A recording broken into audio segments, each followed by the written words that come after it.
ಶ್ರೀ ಗುರುಭ್ಯೋ ನಮಃ. ಹರಿ ಓಂ. ಗುರುಬ್ರಹ್ಮ ಗುರುವಿಷ್ಣು ಗುರುದೇವೋ ಮಹೇಶ್ವರ, ಗುರು ಸಾಕ್ಷಾತ್ ಪರಬ್ರಹ್ಮ, ತಸ್ಮೈ ಶ್ರೀ ಗುರುವೇ ನಮಃ.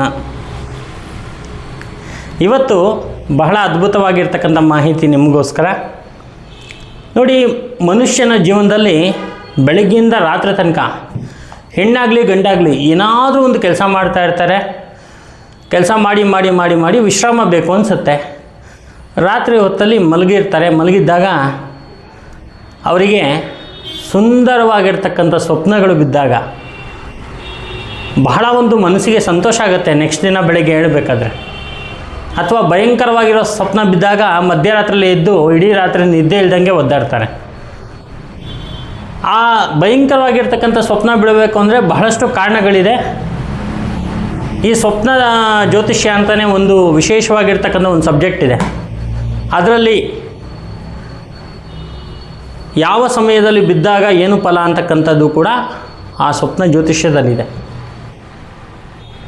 ಈಗ ನಾನು ಮಾತಾಡುವಂಥದ್ದು ಈ ಸ್ವಪ್ನದಲ್ಲಿ ಒಂದು ಅದ್ಭುತವಾಗಿರ್ತಕ್ಕಂಥ ಒಂದು ಸ್ವಪ್ನ ಬಿದ್ದಾಗ ಏನು ಅಂಥೇಳಿ.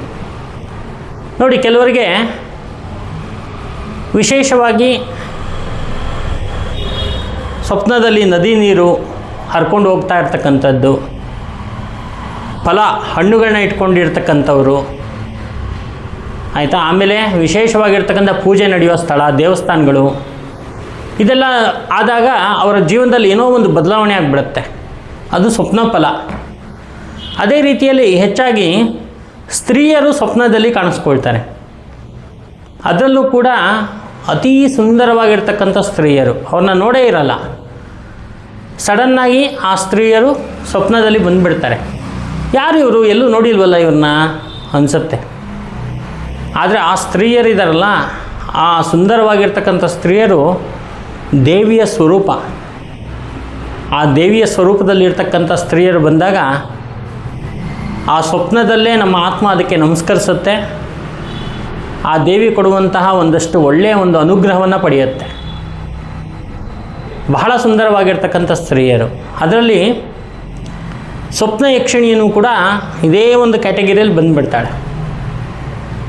ಅಂತಹ ಒಂದು ವಿಶೇಷವಾಗಿರ್ತಕ್ಕಂಥ ಸ್ತ್ರೀ ಮುತ್ತೈದೆ ಸ್ತ್ರೀ ಆಗಿದ್ದರೆ, ಬಳೆ, ಕಾಲ್ಗೆಜ್ಜೆ, ಹಣೆಯಲ್ಲಿ ದೊಡ್ಡದಾಗಿರ್ತಕ್ಕಂಥ ಬಟ್ಟು ಎಲ್ಲ ಇಟ್ಕೊಂಡು ಬಂದಿದ್ದರೆ ಅದು ಸಾಕ್ಷಾತ್ ದೇವಿಯ ಒಂದು ಸ್ವರೂಪನೇ. ಇದು ಎಷ್ಟೋ ಜನಕ್ಕೆ ಒಂದು ಹೇಳ್ತಾ ಇರ್ತಾರೆ, ಗುರುಗಳೇ ನಂಗೆ ಇಂಥ ಕನಸು ಬಿದ್ದಿತ್ತು, ಈ ಥರ ಸ್ತ್ರೀ ಬಂದಿದ್ಲು ಅಂತ. ಆವಾಗ ಪ್ರಶ್ನೆ ಆಗಿದಾಗ ಸಾಕ್ಷಾತ್ ದೇವಿನೇ ಹೇಳ್ತಾರೆ, ಈ ವ್ಯಕ್ತಿಗೆ ಅಥವಾ ಈಕೆಗೆ ಮುಂದಿನ ಜೀವನದಲ್ಲಿ ಒಂದು ದೊಡ್ಡ ಒಂದು ಅದೃಷ್ಟ ಇದೆ ಅನ್ನೋದು ಹೇಳುತ್ತಾರೆ. ಹಲವಾರು ಜನಗಳಿಗೆ ಬಹಳ ಒಂದು ವಿಶೇಷವಾಗಿರ್ತಕ್ಕಂಥ ಅದರಿಂದ ಅನುಕೂಲ ಆಗಿದೆ. ಈ ರೀತಿ ಒಂದು ಸ್ವಪ್ನದಲ್ಲಿ ಅದೇ ಸ್ತ್ರೀ ಏನಾದರೂ ವಿಧವೆಯಾಗಿದ್ದರೆ, ಅಥವಾ 4-6 ಜನ ಗಂಡಸರು ಆ ಸ್ತ್ರೀಯನ್ನು ಜೊತೆ ಇದ್ದರೆ, ಅಥವಾ ಆ ಒಂದು ಸ್ತ್ರೀ ಮದುವೆ ಆಗದೇ ಇರತಕ್ಕಂಥ ಹೆಣ್ಣು ಏನಾದರೂ ಈ ಎಣ್ಣೆ ಬಟ್ಲು ಅಥವಾ ಕಂಬಳಿ ಅಥವಾ ಕೋಲು ಈ ಥರದ್ದೆಲ್ಲ ಇಟ್ಕೊಂಡಿದ್ರೆ ದರಿದ್ರ, ಕಷ್ಟ, ಸಂಕಟ, ದುಃಖ, ಮೃತ್ಯು ಇವೆಲ್ಲವೂ ಕೂಡ ಸೂಚನೆ ಅನ್ನೋದು ನಾವು ತಿಳ್ಕೊಬೋದು. ಅದಕ್ಕೆ ಸ್ವಪ್ನ ಜಾತಕ ಜ್ಯೋತಿಷ ಫಲದಲ್ಲಿ ಇದೆಲ್ಲ ಬಹಳ ವಿಶೇಷವಾಗಿದೆ. ನಾನು ಇದಕ್ಕೆ ಸಂಬಂಧಪಟ್ಟಂಗೆ ಒಂದು ಬುಕ್ಕು ಕೂಡ ಬರಿತಾ ಇದ್ದೀನಿ. ಅಂದರೆ ಇದಕ್ಕೆ ಸಂಬಂಧಪಟ್ಟಂಗೆ ಅಂದರೆ ಸ್ವಪ್ನದ್ದು ಸ್ವಲ್ಪ ಇರುತ್ತೆ ಅದರಲ್ಲಿ, ಆದರೆ ಆ್ಯಕ್ಚುಲಿ ಅದು ತಾಂತ್ರಿಕ ಬುಕ್, ಅದನ್ನು ಬರಿತಾ ಇದ್ದೀನಿ. ಆ ಒಂದು ಸ್ವಪ್ನದ ವಿಶೇಷದಲ್ಲಿ ಬಹಳಷ್ಟು ಸೂಚನೆಗಳು ನಮಗೆ ಸಿಗುತ್ತೆ. ಕೆಲವರು ಏನು ಮಾಡ್ತಾರೆ, ದೊಡ್ಡ ಬಿಲ್ಡಿಂಗನ್ನು ನೋಡ್ತಾರೆ. ಕೆಲವರು ಯಾರೋ ಬಿದ್ದು ಸತ್ತೋಗಿರೋ ಥರ, ರಕ್ತ ಎಲ್ಲ ಹರಿಯೋ ಥರ, ಪೊಲೀಸ್ ಬರೋ ಥರ ಇವೆಲ್ಲ ನೋಡ್ತಾರೆ. ಸ್ವಪ್ನದಲ್ಲಿ ಹಲವಾರು ಸೂಚನೆಗಳು ಸಿಗುತ್ತೆ. ಒಂದಷ್ಟು ಆ ಸಮಯ ಕರೆಕ್ಟಾಗಿದ್ದರೆ ಖಂಡಿತವಾಗ್ಲೂ ಅವೆಲ್ಲವೂ ನಿಜ ಆಗುತ್ತೆ. ಒಳ್ಳೆಯದಿದ್ರೆ ಒಳ್ಳೆಯದಾಗುತ್ತೆ, ಕೆಟ್ಟದಿದ್ದರೆ ಕೆಟ್ಟದಾಗುತ್ತೆ. ಅದರಲ್ಲೂ ಕೂಡ ನಾನು ಹೇಳಿದಂಥ ಸ್ತ್ರೀಯರೇನೋ ಬಂದುಬಿಟ್ರೆ ಅದೃಷ್ಟದ ಬಾಗಿಲು ಓಪನ್ ಆಗುತ್ತೆ. ನಿಮ್ಮ ಜೀವನ ಬಹಳ ಸುಖವಾಗಿರುತ್ತೆ. ಆದ್ದರಿಂದ ಸ್ವಪ್ನವನ್ನು ಅಬ್ಸರ್ವ್ ಮಾಡಿ ಅದು ಯಾವ ಥರ ಇದೆ ಅನ್ನೋದನ್ನು ಎಂಜಾಯ್ ಮಾಡಿ. ಒಬ್ಬರಿಗೆ ಒಂದು ಹಾವು ಕಾಣಿಸ್ಕೊಳ್ಳುತ್ತೆ. ಆ ಹಾವು ಕಾಣಿಸ್ಕೊಂಡ್ಮೇಲೆ ಅವರು ಇಮಿಡಿಯೇಟಾಗಿ ಅವರಿಗೆ ಫಾರಿನ್ಗೆ ಒಂದು ಆಪರ್ಚುನಿಟಿ ಬರುತ್ತೆ. ಅಲ್ಲೋಗಿ ಅವರು ತುಂಬ ಚೆನ್ನಾಗಿರ್ತಾರೆ. ಆದರೆ ಅವ್ರು ಏನು ಮಾಡ್ತಾರೆ ಅಂತ ಹೇಳಿದ್ರೆ ನಮಗೆ ಹೇಳ್ತಾರೆ, ಎಲ್ಲವನ್ನೂ ನಾವು ಪ್ರಶ್ನೆ ಹಾಕಿ ಅವರಿಗೆಲ್ಲ ಹೇಳ್ತೀವಿ. ಆದರೆ ಅದು ಹಾವು ಏನು ಮಾಡ್ತಾ ಇರುತ್ತೆ ಅಂದರೆ ಹಾವಿನ ಬಣ್ಣ ಹೇಗಿರುತ್ತೆ, ಏನಿರುತ್ತೆ ಅನ್ನೋದು ಅವ್ರು ಮರ್ತೋಗ್ಬಿಟ್ಟಿದ್ದಾರೆ. ಆಮೇಲೆ ಒಂದು ಅಷ್ಟು ವರ್ಷಗಳಾದಮೇಲೆ ಸೇಮ್ ಹಾವು ಮತ್ತೆ ಕನಸಲ್ಲಿ ಬಂದಿದೆ.